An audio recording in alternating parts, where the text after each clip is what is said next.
Les invito, por favor, a ir conmigo a la carta de Pablo a los Romanos. Carta de Pablo a los Romanos. Y vamos a leer a partir del versículo 16 del capítulo 1 hasta el versículo 32.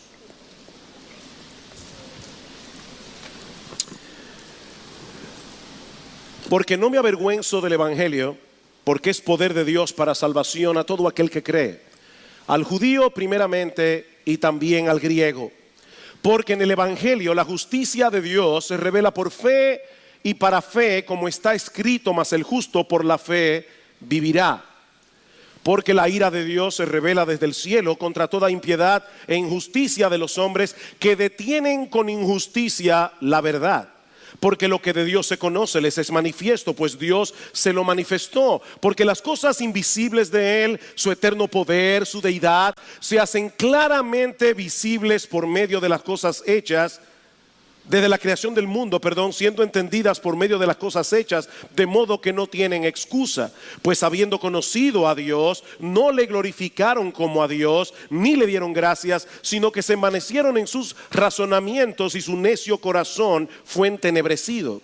Profesando ser sabios, se hicieron necios y cambiaron la gloria del Dios incorruptible en semejanza de imagen de hombre corruptible, de aves, de cuadrúpedos y de reptiles, por lo cual también Dios los entregó a la inmundicia en la concupiscencia de sus corazones, de modo que deshonraron entre sí sus propios cuerpos, ya que cambiaron la verdad de Dios por la mentira, honrando y dando culto a las criaturas antes que al Creador, el cual es bendito por los siglos. Amén. Por esto Dios los entregó a pasiones vergonzosas, pues aún sus mujeres cambiaron el uso natural por el que es contra naturaleza, y de igual modo también los hombres, dejando el uso natural de la mujer, se encendieron en su lascivia unos con otros, cometiendo hechos vergonzosos hombres con hombres y recibiendo en sí mismos la retribución debida a su extravío. Y como ellos no aprobaron tener en cuenta a Dios, Dios los entregó a una mente reprobada para hacer cosas que no convienen, estando atestados de toda injusticia, fornicación, perversidad, avaricia, maldad, llenos de envidia, homicidios, contiendas, engaños y malignidades, murmuradores, detractores, aborrecedores de Dios, injuriosos, soberbios, altivos, inventores de males, desobedientes a los padres, necios, desleales, sin afecto natural, implacables, sin misericordia. Quienes, habiendo entendido el juicio de Dios, que los que practican tales cosas son dignos de muerte, no solo las hacen, sino que también se complacen con los que las practican.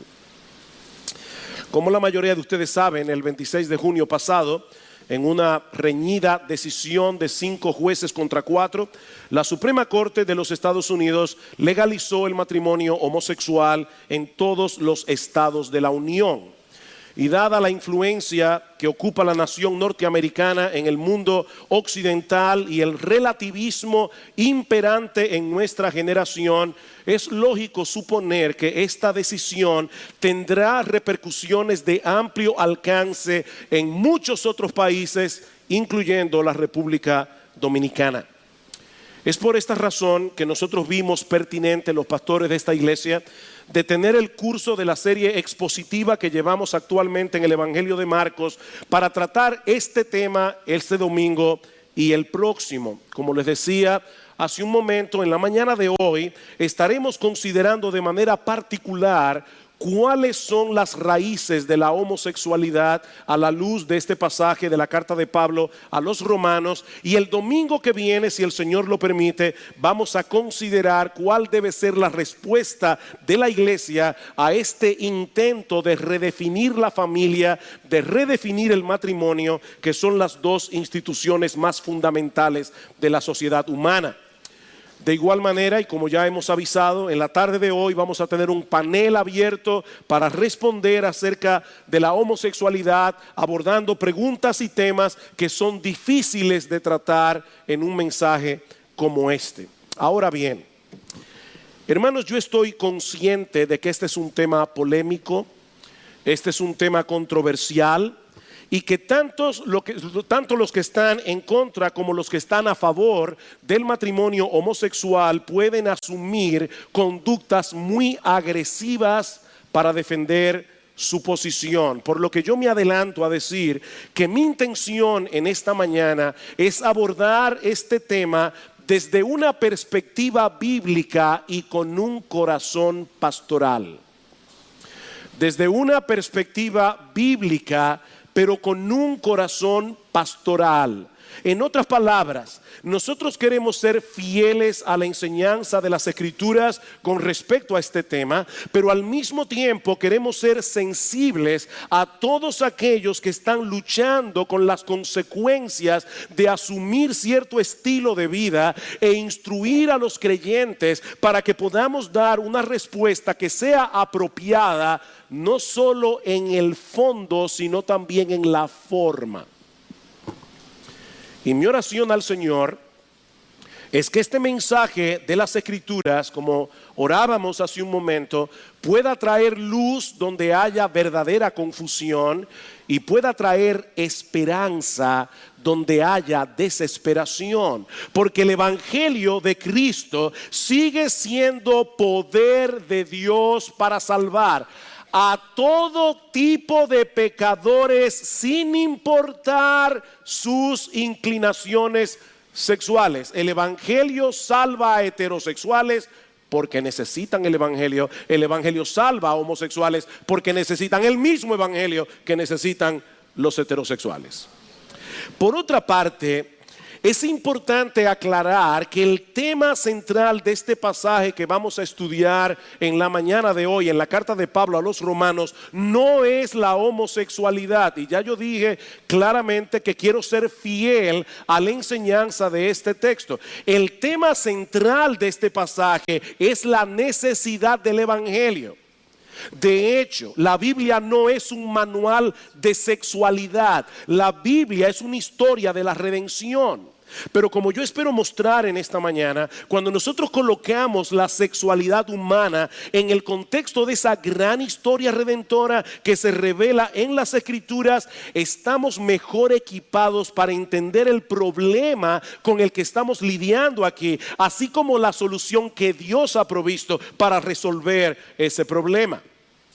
La tesis de Pablo en este pasaje es que todos, absolutamente todos los hombres por igual necesitan la salvación que el Evangelio anuncia, porque todos, absolutamente todos, son igualmente culpables en la presencia de Dios.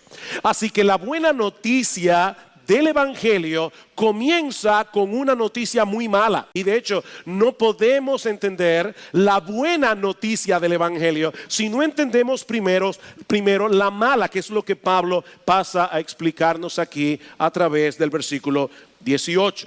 Y aunque no es mi intención exponer este pasaje con todo lujo de detalle, es un pasaje muy denso, al menos tenemos que entender cuál es la esencia de la acusación que Pablo plantea aquí contra la raza humana y que demanda un costosísimo plan de salvación como el que Dios anuncia en el Evangelio.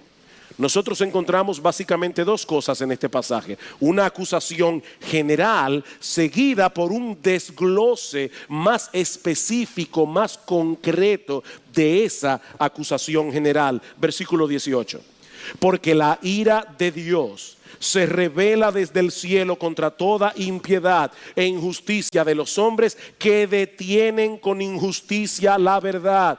Porque lo que de Dios se conoce les es manifiesto, pues Dios se lo manifestó. Porque las cosas invisibles de Él, lo que no podemos ver de Dios, su eterno poder y deidad, se hacen claramente visibles desde la creación del mundo, siendo entendidas por medio de las cosas hechas, de modo que no tienen excusa.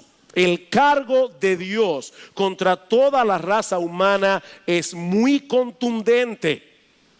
Él se ha revelado a todos los hombres a través de la creación, en una forma muy evidente, y más adelante Pablo va a añadir que Dios también se ha revelado a través de la conciencia humana. Todo hombre tiene una conciencia, todo hombre tiene la noción de bueno y malo, y que lo bueno debe ser alabado, lo malo debe ser castigado. Eso es un testimonio de Dios en la conciencia del hombre, pero el hombre ha tomado la decisión de resistir esa revelación divina con todas las fuerzas de su corazón.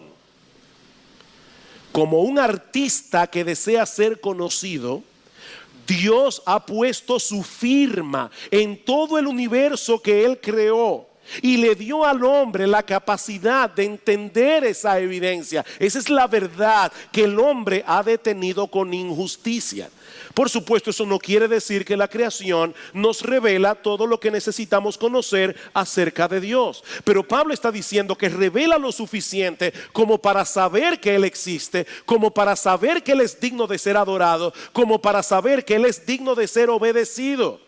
Por simple observación, mis hermanos, nosotros sabemos que todo efecto tiene una causa, y que la causa debe ser suficiente para explicar el efecto. Por ejemplo, imagínate que sales de tu casa, dejas encendida tu computadora y únicamente el gato se quedó adentro.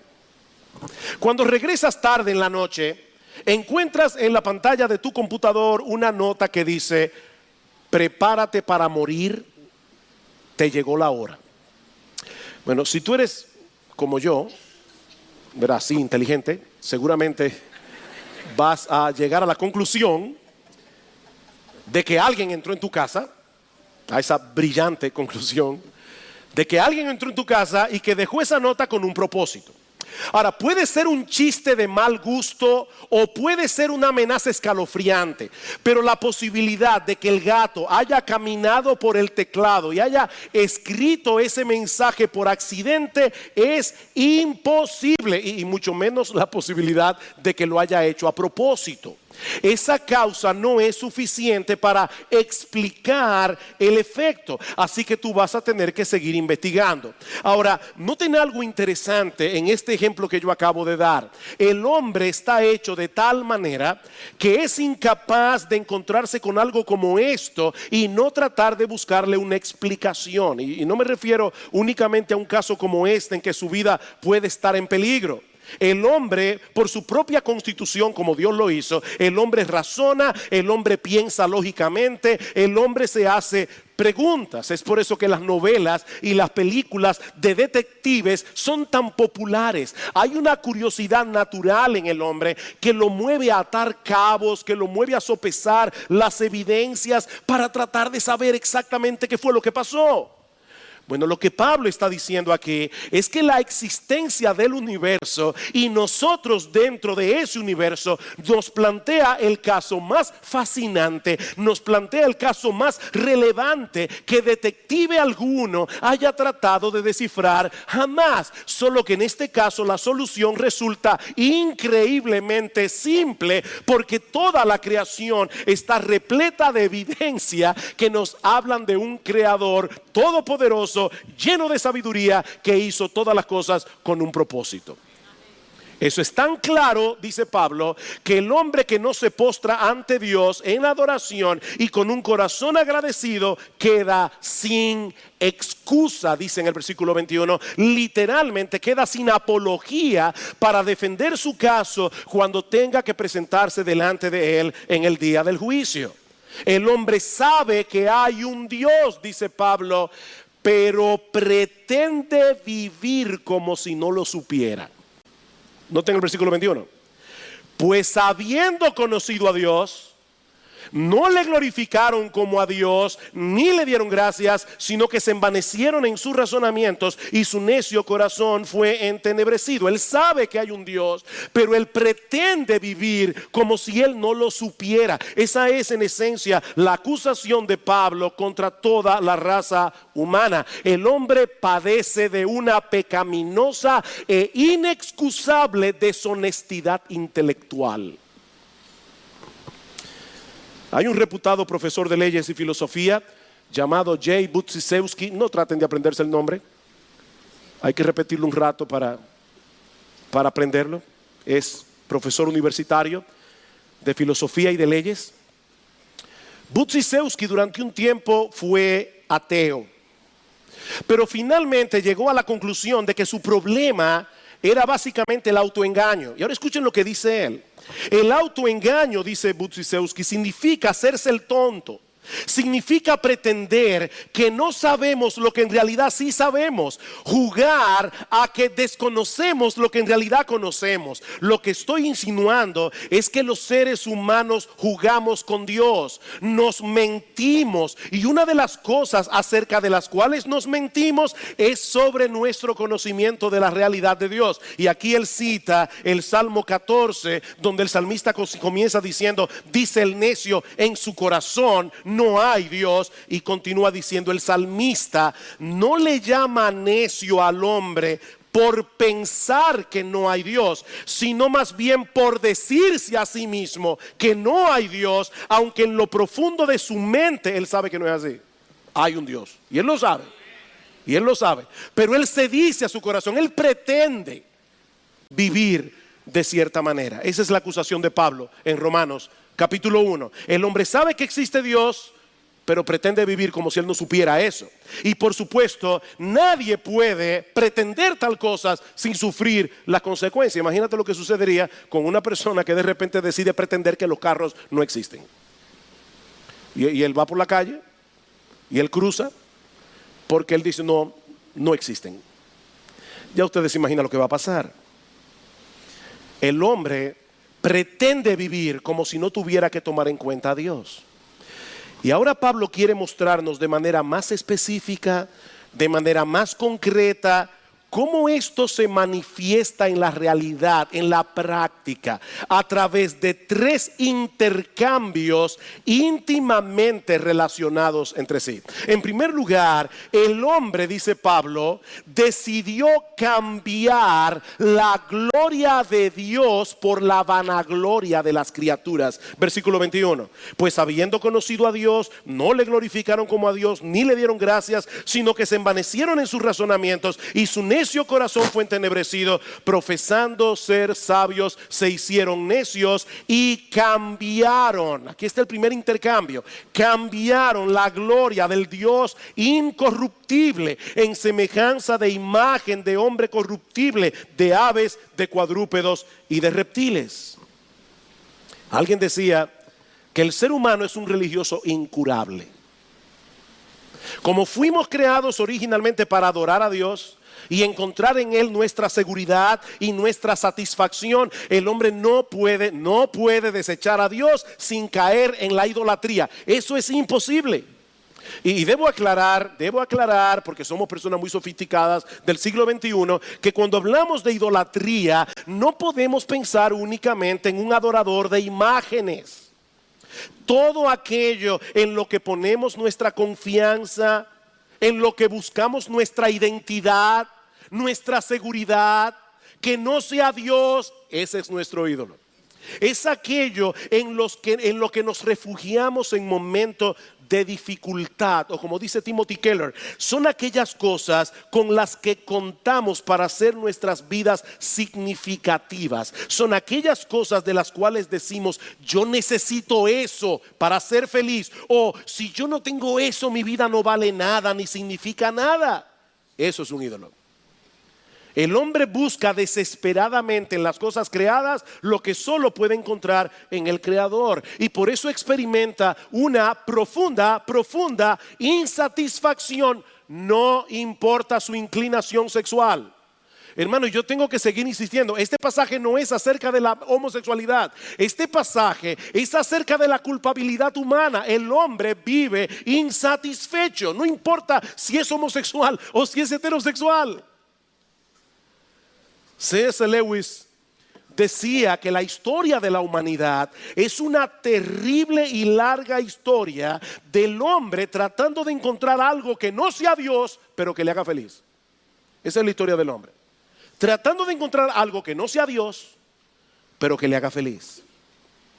En segundo lugar, Pablo dice también que el hombre no solamente ha cambiado la gloria de Dios por la vanagloria de las criaturas, él ha cambiado la verdad de Dios por la mentira. Versículo 24. Por lo cual también Dios los entregó a la inmundicia en la concupiscencia de sus corazones, de modo que deshonraron entre sí sus propios cuerpos, ya que cambiaron la verdad de Dios por la mentira, honrando y dando culto a las criaturas antes que al Creador, el cual es bendito por los siglos. La gloria de Dios estaba supuesta a ser el sol alrededor del cual orbitaran nuestras almas, pero el hombre ha decidido orbitar alrededor de las criaturas y sobre todo se ha colocado a sí mismo en el centro de su propio universo. Y eso no solo nos convierte en idólatras, sino que produce una profunda distorsión de la realidad. Una profunda distorsión de la realidad. El hombre ha cambiado la verdad de Dios por la mentira, en el sentido de que ha decidido poner a un lado al Creador, descansar en la criatura. Adorar a Dios como Dios es ver las cosas como son. Y por lo tanto es vivir conforme a la verdad. Adorar a la criatura como si fuera Dios es vivir una ilusión que distorsiona por completo nuestra percepción de las cosas. Es abrazar la mentira como si fuera la verdad. Es por eso que Pablo dice en el versículo 21 que los hombres se envanecieron en sus razonamientos. Han perdido la capacidad de razonar equilibradamente. Tanto así que a la necedad el hombre le llama sabiduría. Profesando ser sabios, se hicieron necios. Y a la sabiduría el hombre le llama necedad. ¿Cómo nosotros podemos entender que en Estados Unidos, en los Estados Unidos de Norteamérica, matar el huevo de una águila calva te lleva a la cárcel y a pagar una multa de 5 a 10 mil dólares, pero matar a un niño en el vientre de la madre no tiene ninguna penalidad? Profesando ser sabios, se hicieron necios. Al cambiar la gloria de Dios por la vanagloria de la criatura, el hombre ha perdido su punto de referencia para poder interpretar la realidad en una forma objetiva. Y una de las ilustraciones más claras de esa terrible distorsión es precisamente la homosexualidad, que es el tercer intercambio que Pablo menciona en el pasaje, versículo 26. Por esto Dios los entregó a pasiones vergonzosas, pues aún sus mujeres cambiaron el uso natural por el que es contra naturaleza. Y de igual modo también los hombres, dejando el uso natural de la mujer, se encendieron en su lascivia unos con otros, cometiendo hechos vergonzosos, hombres con hombres, y recibiendo en sí mismos la retribución debida a su extravío. Digo otra vez, el tema de estos versículos no es la homosexualidad, sino la necesidad que todos tenemos del evangelio. Pero Pablo introduce ese tema aquí como una vívida ilustración de lo que ha ocurrido con la raza humana al intercambiar la gloria de Dios por la vanagloria de las criaturas y la verdad de Dios por la mentira. Debido a ese terrible intercambio hecho por el hombre en su pecado, Dios ha derramado su ira, escuchen bien otra vez, contra toda la raza humana. Pablo no está hablando aquí de casos específicos. Pablo está hablando de la humanidad y él está diciendo: Dios ha derramado su ira contra el hombre, contra toda la raza humana. ¿Cómo? Dejándoles cosechar en toda su intensidad el fruto de su extravío. 3 veces Pablo dice en este pasaje que Dios los entregó. 3 veces a todo el mundo. Dios los entregó. Versículo 24. Por lo cual también Dios los entregó a la inmundicia en la concupiscencia de sus corazones. Versículo 26. Por esto Dios los entregó a pasiones vergonzosas. Versículo 28. Y como ellos no aprobaron tener en cuenta a Dios, Dios los entregó a una mente reprobada. Dios los entregó.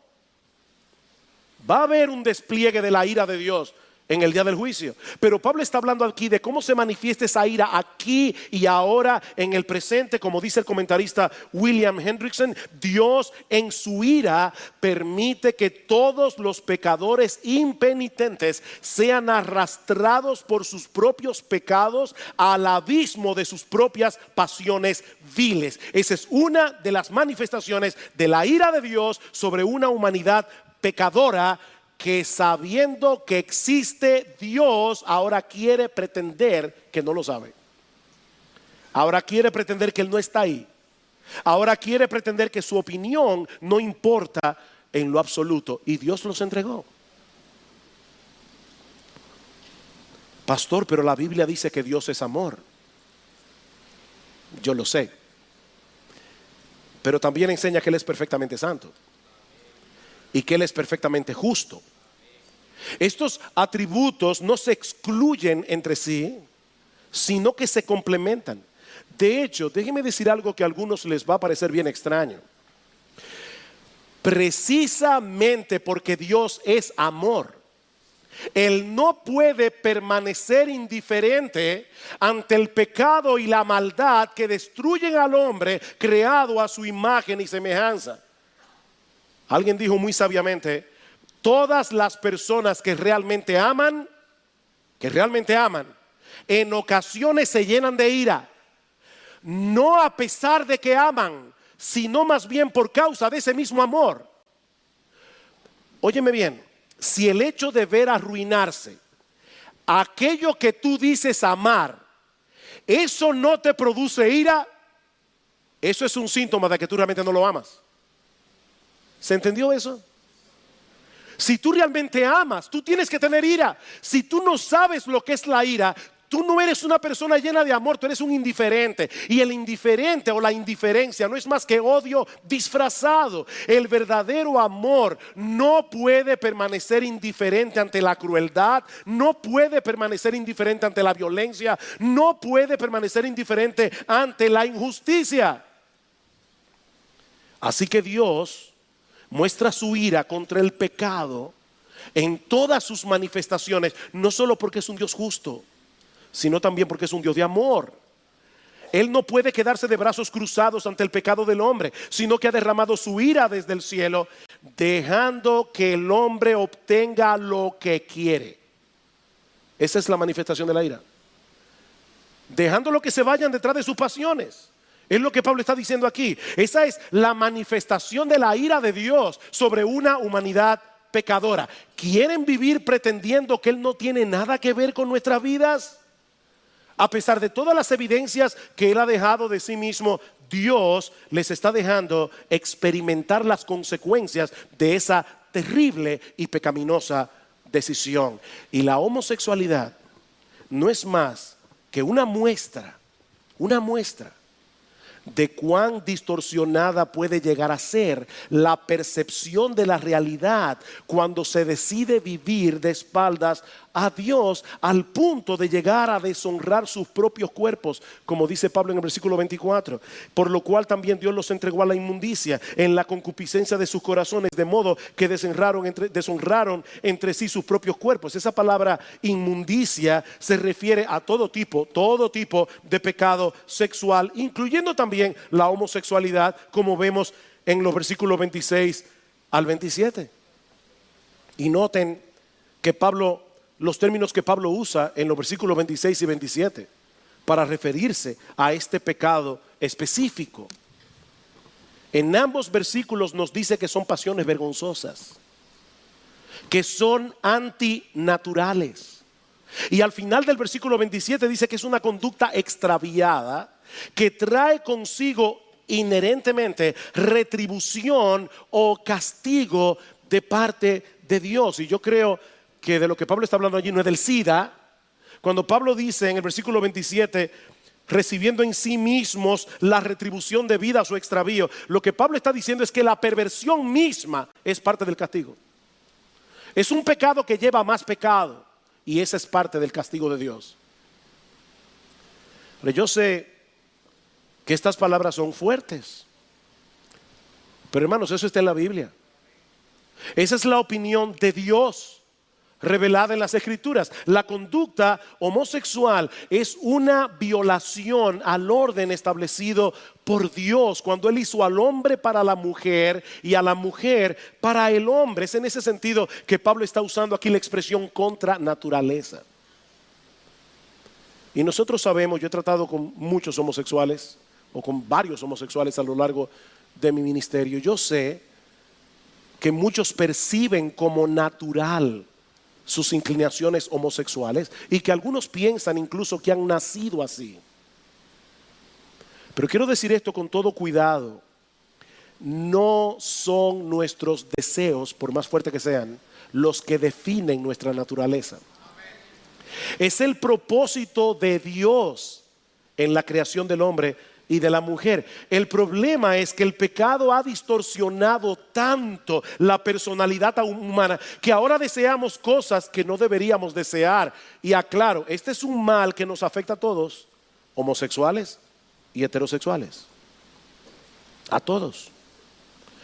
El deseo de un hombre casado por otra mujer que no sea su esposa no hace legítima la poligamia.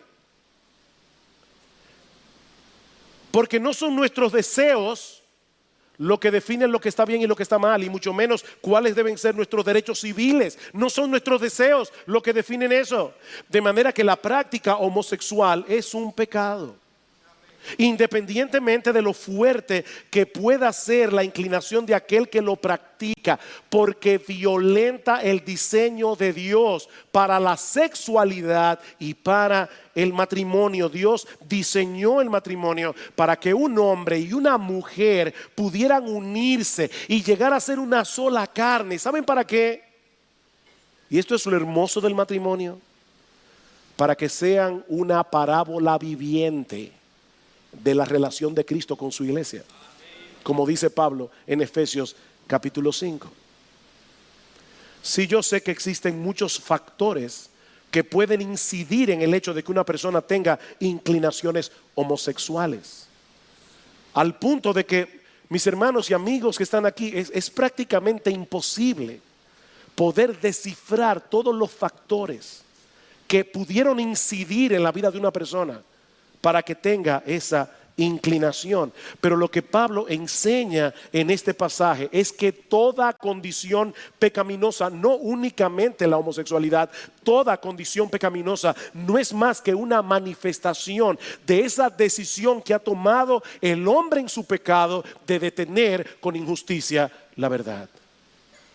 Y de hecho, noten, hermanos, y aquí hablo a los creyentes, que la homosexualidad no es el único pecado que se condena en este pasaje como fruto de esa fatal decisión tomada por el hombre. Escuchen lo que dice Pablo en el versículo 28: como ellos no aprobaron tener en cuenta a Dios, Dios los entregó a una mente reprobada para hacer cosas, en sentido general, cosas que no convienen, estando atestados de toda injusticia, fornicación, perversidad, avaricia, maldad, llenos de envidia, homicidios, contiendas, engaños, malignidades, murmuradores o chismosos, detractores, aborrecedores de Dios, injuriosos, soberbios, altivos, inventores de males, desobedientes a los padres, necios, desleales, sin afecto natural, implacables, sin misericordia. Ustedes se dieron cuenta cómo Pablo mezcla en este pasaje pecados tan escandalosos como el homicidio y la fornicación con otros pecados que a muchos no les parece tan terrible, como la envidia, como el chisme, la murmuración. ¿Saben cuál es la intención de Pablo aquí? Pablo quiere que entendamos que todos hemos sido afectados por esos dos intercambios primeros que mencionamos anteriormente, incluyendo los moralistas y religiosos. De hecho, a partir del capítulo 2, Pablo va a comenzar a hablarle a los moralistas y le dice: por si acaso no pienses que tú también estás exento. Y al final termina diciendo: todos estamos bajo pecado. Romanos capítulo 3, versículo 9 al 10. No hay justo ni aun uno, no hay quien busque a Dios, no hay quien entienda. Homosexuales y heterosexuales, todos somos igualmente culpables, porque todos hemos cambiado la gloria de Dios por la vanagloria de las criaturas. Todos hemos cambiado la verdad de Dios por la mentira. Unos lo manifiestan de un modo, otros de otro, pero todos hemos detenido con injusticia la verdad, y todos tendremos que dar cuenta por esto algún día en el tribunal de Dios. Pero es aquí precisamente donde entra el juego el glorioso evangelio de nuestro Señor Jesucristo. Todo lo que Pablo está diciendo aquí, todo lo que Pablo está diciendo es para poner en contexto la sorprendente y extraordinaria noticia de que Dios diseñó un plan de salvación con el propósito de salvar a todo tipo de pecadores, independientemente de sus inclinaciones sexuales. Versículo 16: porque no me avergüenzo del evangelio, porque es poder de Dios para salvación. ¿A quiénes? A todo aquel que cree, al judío primeramente y también al griego, porque en el evangelio la justicia de Dios se revela por fe y para fe, como está escrito: mas el justo por la fe vivirá. Pablo, ¿y por qué nosotros necesitamos esa gloriosa noticia del evangelio? ¿Por qué necesitamos esa salvación que el evangelio anuncia? Porque la ira de Dios se revela desde el cielo contra toda impiedad e injusticia de los hombres que detienen con injusticia la verdad. La palabra evangelio significa buena noticia. Pero esta buena noticia solo tiene sentido en el contexto de la mala noticia que hemos estado presentando hoy aquí. El hombre ha pecado gravemente contra Dios. El hombre ha detenido con injusticia la verdad. Habiendo conocido a Dios, él ha decidido pretender que Dios no está allí, que no hay que tomarlo en cuenta. Y eso ha traído como consecuencia un montón de conductas pecaminosas y distorsionadas. Pero ahora escuchen lo que hizo Dios para resolver ese problema. Romanos capítulo 3, versículo 21. Pero ahora, aparte de la ley, se ha manifestado la justicia de Dios, testificada por la ley y por los profetas, la justicia de Dios por medio de la fe en Jesucristo para todos los que creen en Él, porque no hay diferencia, por cuanto todos pecaron, todos, y están destituidos de la gloria de Dios, siendo justificados gratuitamente por su gracia mediante la redención que es en Cristo Jesús, a quien Dios puso como propiciación, es decir, como aquel que recibe todo el peso de la ira de Dios que el pecado merece, a quien Dios puso como propiciación por medio de la fe en su sangre, para manifestar su justicia a causa de haber pasado por alto en su paciencia los pecados pasados, con la mira de manifestar en este tiempo su justicia, a fin de que Él sea el justo y el que justifica al que es de la fe de Jesús. Este es un pasaje teológicamente muy denso, en palabras muy sencillas. Lo que Pablo está diciendo aquí es que Dios envió a su Hijo al mundo, nuestro Señor Jesucristo, la segunda persona de la Trinidad, para derramar sobre Él la ira justa que merecen nuestros pecados, para así poder justificar a todo el que ponga su confianza únicamente en Él, sin pasar por alto así su justicia. Todos los pecados enumerados en Romanos 1, todos, incluyendo la homosexualidad, incluyendo el lesbianismo, pero incluyendo también a los odiosos, a los necios, a los desleales, a los moralistas hipócritas, a los religiosos hipócritas, a los desobedientes a los padres, a los inventores de males, a todos los que se enumeran en la lista de Romanos 1, todos serán perdonados si ponen su fe en el Señor Jesucristo. ¿Saben por qué? ¿Saben por qué? Porque Dios derramó sobre Él en la cruz del Calvario el castigo justo que merece cada uno de esos pecados. De esa manera Él sigue siendo justo, porque Él no dejó el pecado sin castigo. Él sigue siendo justo y es al mismo tiempo el que justifica al que es de la fe de Jesús. Ese es el mensaje del Evangelio. Que aquel que no conoció pecado, por nosotros fue hecho pecado, para que nosotros fuésemos hechos justicia de Dios en él. Dios resolvió el problema causado por ese terrible intercambio hecho por el hombre a través de otro intercambio, el glorioso intercambio de la cruz. Cristo sufrió el castigo que nosotros merecemos, para que todo el que se arrepienta de sus pecados y se ampare en Él por la fe, reciba de parte de Dios las bendiciones que Él merece por su justicia. Hace un momento decíamos que Dios ha derramado su ira en este mundo caído, dejándole al hombre cosechar en toda su intensidad el fruto de su extravío. Y esa es indudablemente una manifestación de su justo aborrecimiento por el pecado. Pero ¿saben qué? Esa moneda tiene otra cara. Escuchen lo que dice Pablo más adelante en Romanos capítulo 8, versículo 18. Pues tengo por cierto que las aflicciones del tiempo presente no son comparables con la gloria venidera que en nosotros ha de manifestarse, porque el anhelo ardiente de la creación es el aguardar la manifestación de los hijos de Dios, porque la creación fue sujetada a vanidad, a futilidad, a lo que no sirve, a la frustración, no por su propia voluntad, sino por causa del que la sujetó, en esperanza, porque también la creación misma será libertada de la esclavitud de corrupción a la libertad gloriosa de los hijos de Dios. ¿Saben lo que Pablo está diciendo aquí? Que toda la frustración que nosotros experimentamos al vivir en este mundo caído tiene la intención de despertarnos a la realidad de lo horroroso que es cambiar la gloria de Dios por la vanagloria de la criatura, con el fin de que muchos puedan volverse de su pecado, poniendo su fe en el Señor Jesucristo y colocando a Dios en el lugar que le corresponde. Mi amigo, hay esperanza para el pecador, independientemente de sus inclinaciones sexuales. Hay esperanza para el homosexual, hay esperanza para el heterosexual, hay esperanza para el liberal y hay esperanza para el moralista hipócrita. Hay esperanza. Hay esperanza para el publicano y hay esperanza para el fariseo, porque hay salvación en Cristo para todo aquel que cree.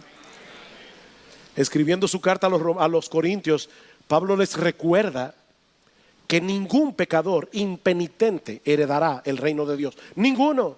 No erréis, dice Pablo, ni los fornicarios, ni los idólatras, ni los adúlteros, ni los afeminados, ni los que se echan con varones, ni los ladrones, ni los avaros, ni los borrachos, ni los maldicientes, ni los estafadores heredarán el reino de Dios. Pero ahora Pablo dice: y esto erais algunos de vosotros.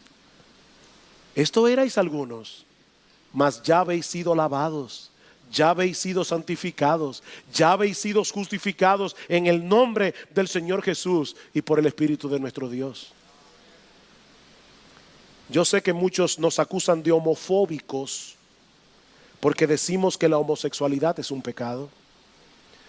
Y lamentablemente no sería correcto de mi parte dejar de reconocer que muchos cristianos actúan de tal manera que muestran la realidad de esa acusación. Pero ¿saben cuál es la realidad? La verdad verdadera detrás de todo esto: que solo los cristianos pueden y deben manifestar verdadero amor hacia los homosexuales, al mostrarles su problema con la justicia de Dios, para luego presentarles la esperanza que todos tenemos en Cristo. Nosotros amamos a los homosexuales y debemos recibir a los homosexuales de la misma manera que recibimos a los heterosexuales.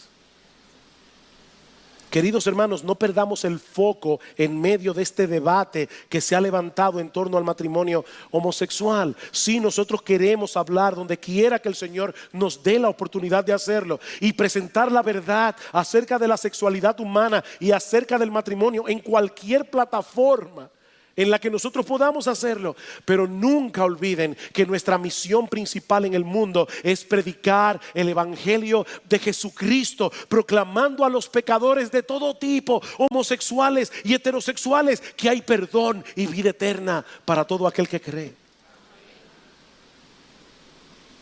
Me encanta como dice John Piper: Dios no nos ha llamado a ganar las elecciones, sino a ganar almas, corazones y mentes. Él no nos ha llamado a controlar el Congreso, sino a predicar el evangelio. Él no nos ha llamado a vivir seguros, sino a decir la verdad. Él no nos ha llamado a evitar el conflicto, sino a amar a todos. Así que habla la verdad en amor, confía tu causa a Dios y mantén la gloria de Dios en el centro de tu alma, de modo que todos los planetas de tus pasiones giren en su órbita adecuada. Si nos abren la puerta del Congreso, vamos a ir al Congreso. Y gracias al Señor que ya pasó este martes pasado. Y seguiremos hablando y seguiremos yendo siempre que nos abran la puerta. Pero hermanos míos amados, el día que nos cierren la puerta del Congreso, el día que cambien las leyes, Jesucristo sigue siendo Dios. Dios sigue sentado en su trono. El evangelio sigue siendo poder de Dios para salvación. Y nosotros tenemos que seguir predicándolo, aunque la cultura a nuestro alrededor esté absolutamente en contra nuestra.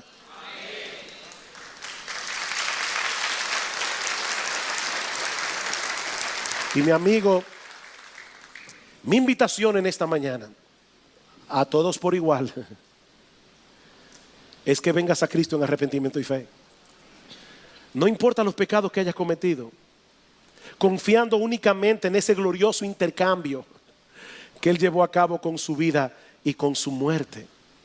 Él vivió la vida de perfecta obediencia que nosotros no podíamos vivir, para luego morir en la cruz del Calvario, la muerte que tú y yo merecíamos morir, para que todo aquel que en Él cree no se pierda, mas tenga vida eterna.